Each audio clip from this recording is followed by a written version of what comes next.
The sound of hospital machines mingled with the distant echo of staff walking back and forth, trying not to make a sound.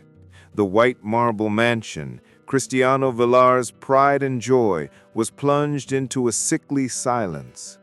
Cold lights reflected off its immaculate walls, but failed to warm the air. In the triplets' room, life seemed to fade, one breath at a time. Their father, accustomed to controlling empires, stared at the incubators as if staring into an abyss. Each monitor beeped with clinical precision, recording the unstable rhythm of their tiny hearts. Cristiano watched his daughters, Livia, Lara, and Luna, 3 perfect replicas of the woman he'd lost in childbirth. That man, who bought companies like a trophy collector, now traded numbers for silent prayers. He tried in vain to hide the tremor in his hands. "They're not going to die," he repeated, more to himself than to the doctors. The medical team worked day and night, finding no answers. The illness wasn't physical. The tests showed nothing abnormal. The diagnosis was a mystery that gnawed at Cristiano's rational mind. The best specialists in the country were there, and still nothing. It was as if the triplets had simply given up on life, plunged into an inexplicable melancholy. Outside, the property's garden contrasted with the barren interior of the house. The flowers seemed alive, stirred by the breeze, while inside, everything was slowly dying. Maria, the elderly gardener, watched from afar, with a strange foreboding. Something in the air told her that these girls needed not medicine, but life, a connection that marble and glass could never offer. Cristiano spent his nights awake, pacing the hallways with his eyes fixed on the doors. The nurses looked at him with pity, the doctors with helplessness. He was a man who had built the impossible, yet there he was, powerless in the face of the most essential thing, keeping his daughters alive. The silence of the mansion wasn't just an absence of sound, it was the echo of everything missing within him. Do you believe that love can be more powerful than science?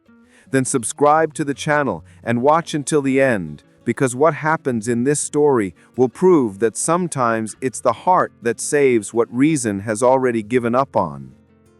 The next morning, Dr. Ravel arrived with a heavy expression. His footsteps echoed firmly down the hallway before entering the children's room. Cristiano stood up immediately, like a soldier awaiting orders. The doctor avoided his gaze, shuffling through papers with a weight no number could alleviate. Then, in a low voice, he pronounced the sentence, "They have, at most, a week to live." The ground seemed to disappear beneath Cristiano's feet. The words echoed like gunshots in the mind of a man who had always believed in the impossible. He looked at his daughters, so small, so quiet, and felt something break inside his chest. He tried to argue, offer more money, promise anything, but the doctor just shook his head, powerless in the face of a nameless illness. When Dr. Ravel left the room, Cristiano remained motionless for long minutes. The sound of the clock on the wall seemed to mock him, ticking away the time he had left. For the first time, he understood what it meant to have no control. He walked over to Luna's crib and touched her small, cold hand. "I'd give anything to trade places with you," he murmured, and a tear fell, the first in many years. The servants whispered in the hallways, and the news spread through the mansion like smoke. Some prayed, others simply waited for the inevitable. Maria, however, refused to accept this fate. From the garden, she gazed at the bedroom windows and squeezed a handful of damp earth between her fingers. "There is life here," she said softly, as if the earth itself were responding. She knew she had to act, even if no one believed her. That night, Cristiano lay at the edge of his daughter's bed, unable to sleep. Memories of his wife haunted him, her smile, her perfume, the promises of a happy family. Now everything seemed to fade like golden dust under the cold lights of the makeshift hospital. Then, for a brief moment, he caught the scent of wet earth coming from the open window, and something inside him, however small, seemed to awaken. Dawn brought a thick mist over the mansion's gardens, covering the flowers with dewdrops that glistened in the first ray of sunlight. Maria, the gardener, walked slowly among the rose bushes, feeling the damp earth beneath her feet. She was an elderly woman, her face furrowed by time and the seasons she had witnessed. Her hands, worn from work, seemed to carry a kind of wisdom not learned from books. And that day, more than ever, the call of the earth spoke to her. She watched the windows of the Triplets' room. She saw no movement, nor did she hear the laughter she expected to hear. The silence weighed down even the wind. Maria, who had grown up believing that every plant had a soul, felt a pain in her chest, as if the girls were tiny seeds about to wither before they could bloom. "They need to touch life.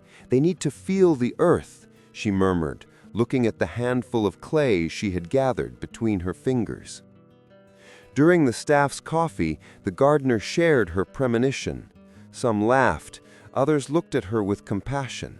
"Maria, this isn't a garden, it's a hospital," said one of the cooks. But she wasn't convinced. What she saw in Cristiano's eyes whenever she passed him in the hallways wasn't just fear, it was despair. And despair, she knew, was sometimes the first step toward faith.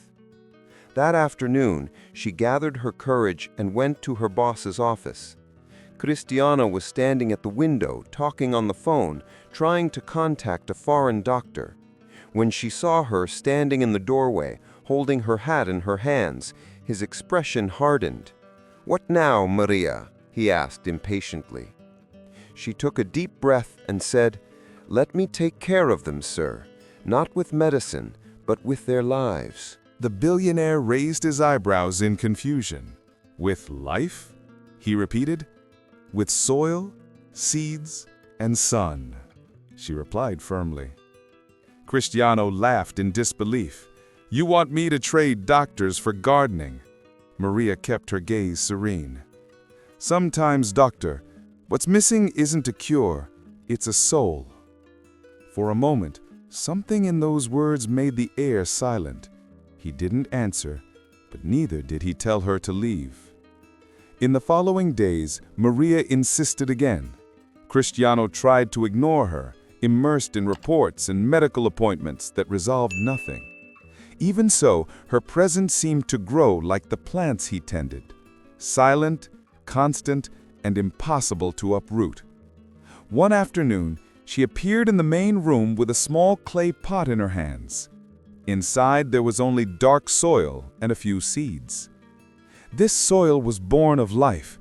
That's all I ask, to keep it close to the girls." Cristiano stood abruptly. "Maria, I respect your faith, but I can't allow this. Not here." She nodded but didn't back down. "You've tried everything money can buy. Let me try what it can't." The words hit Cristiano like a soft but sure blow. He looked at the vase, simple and crude, and felt an irrational rage. Perhaps because he felt so small before something so humble. That night, he walked to his daughter's room and watched the machines blink silently. The little ones were breathing heavily. He approached the crib and whispered, "What would I do if I lost you?" Outside, through the half-open window, he saw Maria kneeling in the garden, planting in the moonlight. The contrast between the marble and the earth struck him deeply. For a moment, something in those words made the air silent. He didn't answer, but neither did he tell her to leave. The next morning, Maria appeared again, this time accompanied by one of the nurses, who discreetly supported her. Cristiano saw her enter with the vases, about to intervene, but something stopped him. There was something pure in the way she placed them at the foot of the incubators. The scent of fresh earth filled the room, replacing the metallic odor of the medicine. He took a deep breath, feeling something long forgotten: hope. The billionaire crossed his arms and watched silently. "If this fails, Maria," she interrupted him with a calm smile, "life always tries to blossom, sir. It just needs someone to believe." Cristiano looked away, uncomfortable with the woman's serenity. But when he saw one of the triplets move her fingers, a flash of doubt tore through his resistance. And even without admitting it, he allowed it. The triplets' room, previously cold and aseptic, now had a new element: the gentle scent of wet earth. Maria arranged the pots on the windowsill, allowing light to filter through the white curtains. The nurses watched in silence, torn between skepticism and curiosity. Cristiano, arms crossed, stood at a distance without saying a word. It was as if he were observing a desecration, and at the same time, an act of faith. Maria worked delicately, scattering tiny seeds with her fingertips. "Each one needs patience and love," she said, almost in prayer. She touched the soil, closed her eyes, and took a deep breath, as if sharing an ancient secret with the universe. Cristiano watched, confused by the contrast between that simplicity and the weight of all the medical technology around him. Something about the scene disarmed him, a silent, ancient force. As the day wore on, the mansion seemed to breathe differently. The air was less heavy. Sunlight, reflected off the surface of the pots, cast small sparkles across the walls. Even the machines, once oppressive, sounded softer. Maria told stories as she tended the plants, talking about how each seed carries within it the promise of life. The nurses, once stern, began to smile. Cristiano tried to convince himself it was all a coincidence. "It's the climate, it's psychological," he repeated mentally, as if trying to convince his own heart. But late in the afternoon, he noticed something. The triplets seemed calmer. Their breathing was more measured. Dr. Ravel couldn't explain it, but the monitors showed a slight improvement. Cristiano said nothing, simply observing Maria with a look that was no longer one of disdain, but of curiosity. That night, as he left his room, he passed through the garden. The wind rustled the leaves, and for a moment he heard the sound of distant laughter, a reminder of the time when his wife was still alive. The scent of the earth followed him to the bedroom, soft and lingering. As he lay down, Cristiano felt something new, almost imperceptible, sprout within him, the first seed of hope. Days passed. The sun rose timidly, gilding the interior of the mansion. Maria arrived early, as always, carrying her copper watering can. As she approached the pots, her eyes filled with tears. A small green sprout was poking through the surface of the earth. "Look at that," she whispered, enchanted. The nurses approached, surprised. That simple, natural miracle brought a new energy to the room, something alive, pulsating. Cristiano arrived shortly afterward and found Maria kneeling before the vase. She looked at him and smiled. "Life has answered, sir." He approached silently and observed the tiny sprout, so fragile and determined. It was almost impossible not to feel something. Suddenly, the sound of soft laughter filled the air. One of the triplets, Lara, had opened her eyes and was babbling a soft sound like a murmur. The nurses looked at each other in astonishment. Cristiano froze, his heart pounding. He approached the crib, unable to believe his eyes. His daughter's cheeks were flushed, and her vital signs showed stability. Dr. Ravel, summoned in a hurry, examined the child and shook his head in astonishment. "There is no medical explanation for this," he said quietly. Maria simply replied, "Not everything that's real can be seen in an exam, doctor." The news spread quickly through the mansion. The staff began to look at Maria with admiration.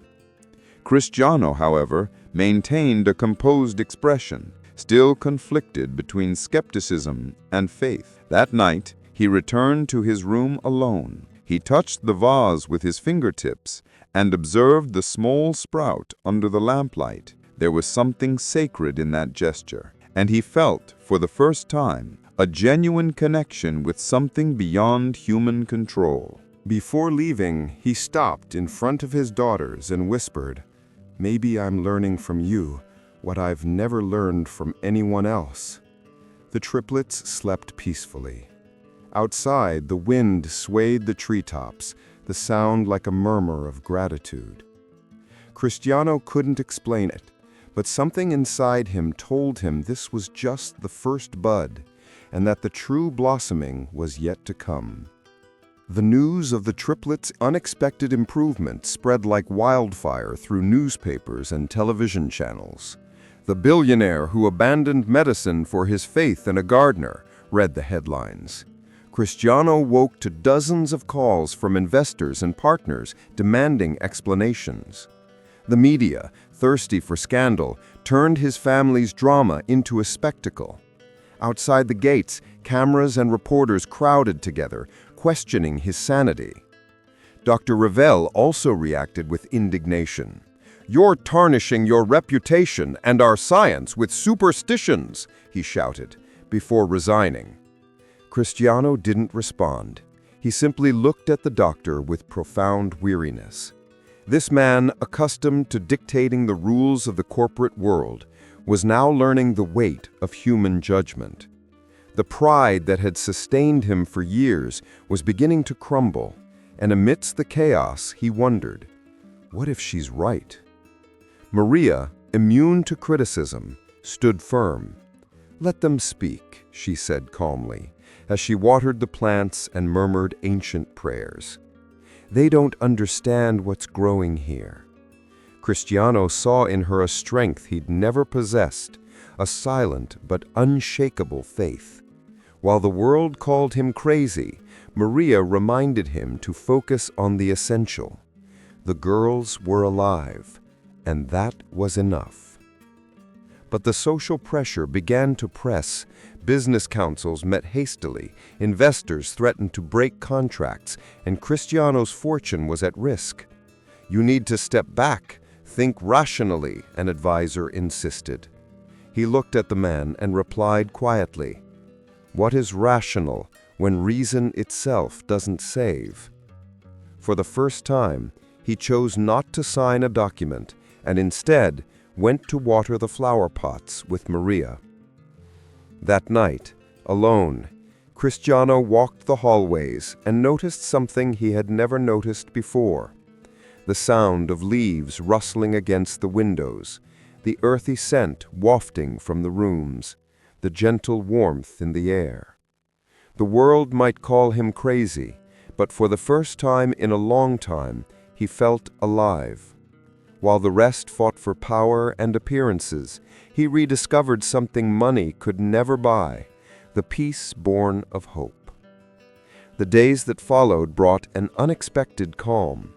With the doctors gone, the mansion became a silent haven, where the rhythm was dictated not by machines, but by the cycle of the plants. Maria instructed Cristiano to observe the pots, to feel the weight of the earth in his hands. "It speaks to us, sir. Just listen." He smiled, amused, but followed her advice. Touching the earth, he felt its cool, living texture between his fingers.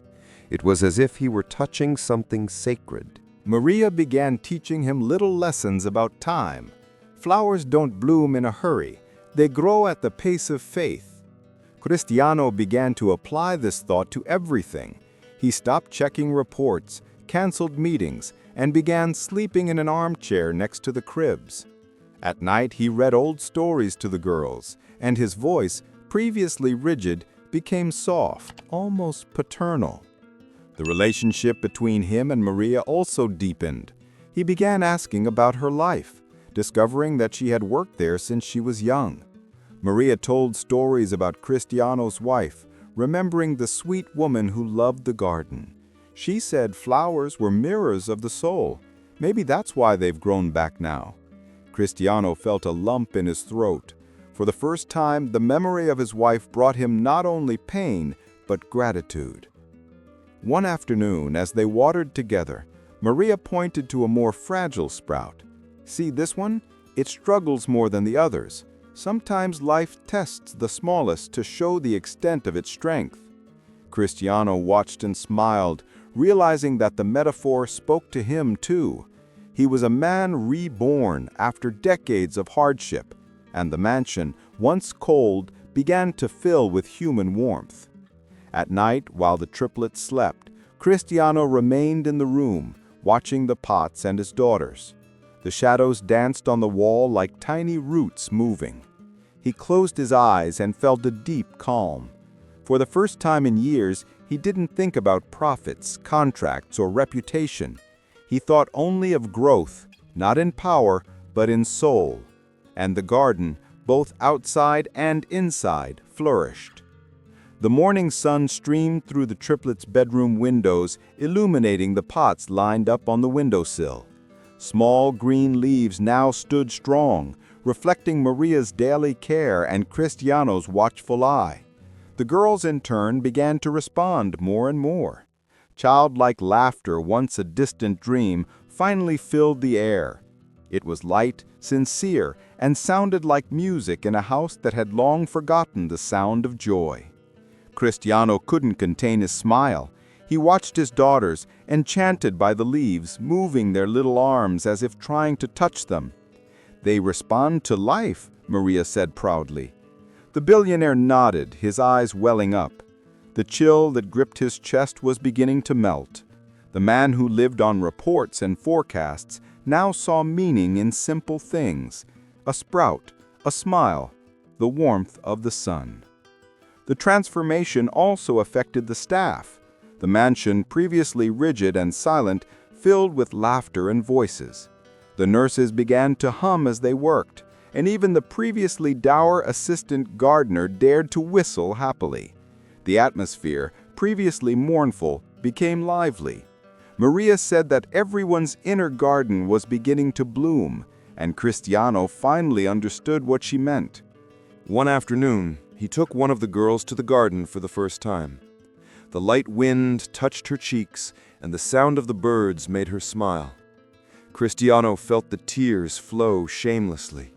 That moment was worth more than all the business victories he had accumulated. Life isn't about dominating, it's about feeling, he thought, holding little Luna against his chest. That night, the triplets slept peacefully. Maria, before retiring, looked at him and said, "You're changing, Cristiano. Now you're learning to plant within your own heart." He smiled, speechless. For the first time in a long time, he fell asleep peacefully, lulled by the sound of laughter echoing through the hallways, like flowers blooming even after a cruel winter. But life, like nature, has its shadow cycles. Days later, a storm hit the region. Strong winds shattered windows, and one of the room's pots fell to the floor, scattering dirt and roots across the floor. The noise woke the triplets, who cried uncontrollably. Cristiano, overcome with panic, ran to help. Maria arrived soon after, trying to calm him. "It's just a pot, sir. Life will mend itself." But he couldn't hear. The old fear returned with a vengeance. The next morning, the girl's vital signs began to fluctuate again. The substitute doctor was called and diagnosed a mild infection, but dread spread through the mansion like a poison. Cristiano locked himself in his office, tormented. "I should have listened to the doctors. I was a fool to believe in superstition," he muttered, his voice thick with guilt. The old billionaire, rational and cold, tried to rise from the ashes, like a reflection that refuses to die. Maria went to find him, but he refused to see her. "Enough, Maria. I can't lose anything else. I can't risk their lives with blind faith." His voice was hard, but his gaze wavered. "Faith isn't blind, sir. It's what guides us when all else fails," she replied, before leaving silently. In the room, she knelt beside the cribs and alone prayed to the earth, to life, and to the love she still believed existed in Cristiano. Meanwhile, the press returned with a vengeance. Headlines called him the man who traded science for magic. Cornered, Cristiano retreated into his arrogance, trying to protect himself. But the emptiness returned, and now it seemed even colder. He watched his daughters sleeping, hooked up to machines, and saw in them the reflection of his own heart, weak, tired, and ready to give up. That night, thunder shook the mansion. Cristiano looked out the window and saw Maria in the garden, even in the rain, replanting the broken pot. He almost shouted for her to stop, but something stopped him. He stood there watching in silence, as tears mingled with the storm water. Inside him, doubt and love fought like roots seeking light, and he still didn't know which would win. Dawn brought a fragile calm. The garden still reeked of the previous night's rain, and Maria walked slowly, picking up pieces of broken pots. Cristiano, exhausted, watched from the window. Something inside him kept him from returning to his daughter's room. Fear, perhaps. Fear of seeing them worsen. Fear of admitting that, despite all his wealth, he was powerless in the face of life. When Maria entered, he was sitting with his head down. "Your methods didn't work, Maria," he said, without looking up. She placed her hat on the table and replied calmly, "Healing doesn't always come without pain, sir. Sometimes the earth needs to be turned for something new to grow." He stood up irritably, but the old woman's tone made him hesitate. There was something different about her, a quiet pain he'd never noticed before. Maria then revealed her secret. She said that many years before, she had lost a newborn son. The doctors said he wouldn't live, and he didn't. "I had no money, no help, only the land. So I buried a seed that same day. It was the only way to keep from going crazy. When it sprouted, I realized that something in me had also come back to life." Her voice trembled, but her eyes remained steady. Cristiano felt his chest tighten. The woman's pain echoed his own. "And that's why you stayed here so long?" he asked quietly. "I stayed because your garden spoke to me about her, sir. And now, talk about your girls." The silence between them was more eloquent than any argument. For the first time, he saw Maria not as a mere servant, but as a guardian of life, a woman who had transformed loss into love. At the end of the conversation, Cristiano walked to the Triplets' room. He touched each of their foreheads, and for the first time in days, he didn't just feel fear. He felt faith. A faith that was still timid, hesitant, but real. Deep down, he understood what Maria had been trying to say all along. Sometimes, you have to lose yourself completely to find your way back to your own humanity. Night fell heavily over the mansion.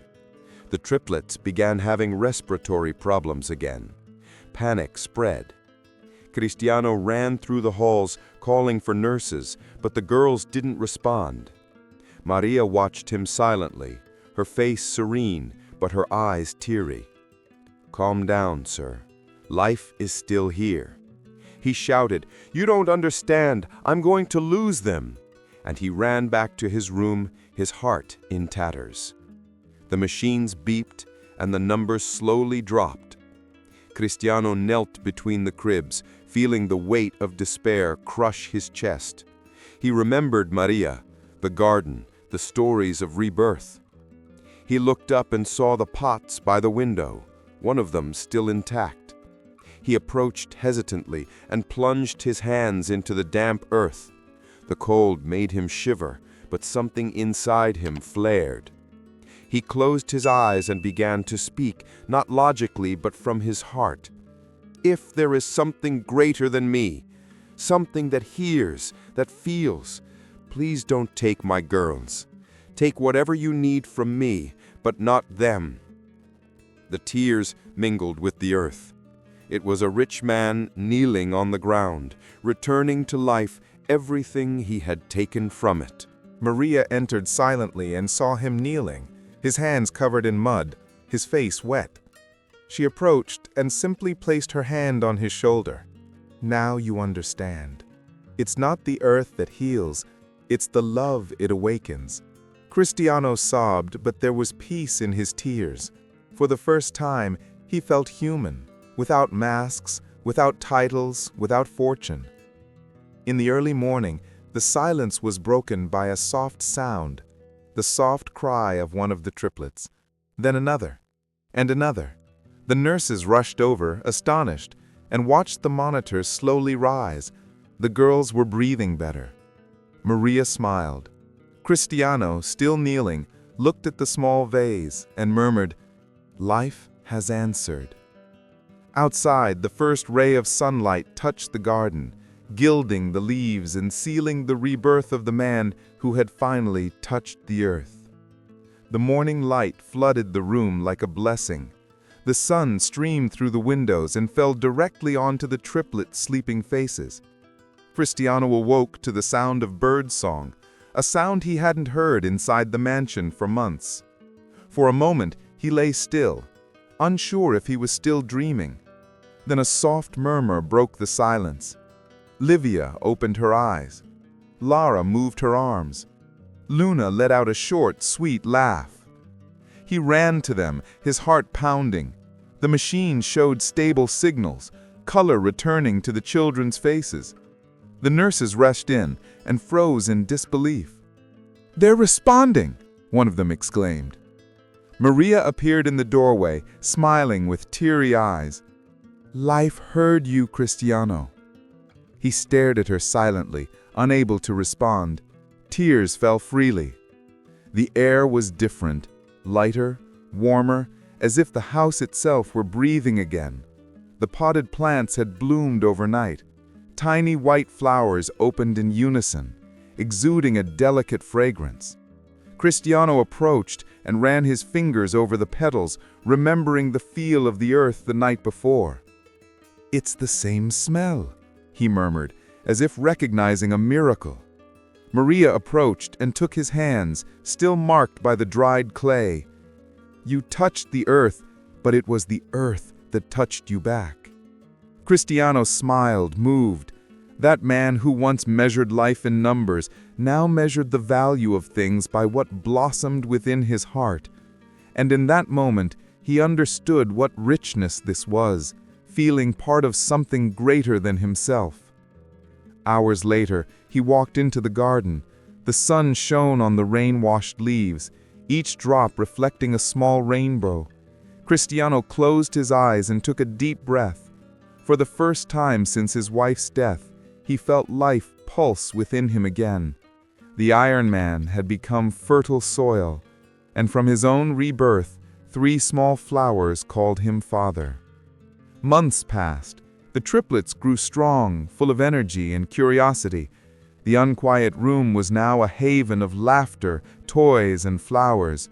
Cristiano transformed the mansion's former medical wing into a glass room open to the garden, a space where the children could play, touch the soil, and learn from nature. The mansion, once a symbol of power, had become a temple of life. Maria was still by his side, now more as a friend than an employee. "The land has no owner, sir. It only allows us to take care of it," she said with a smile. Cristiano understood. He no longer ordered, but guided.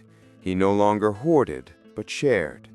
He decided to create Maria de las Flores Institution, a foundation dedicated to sick children and natural healing projects, bringing therapeutic gardens to hospitals.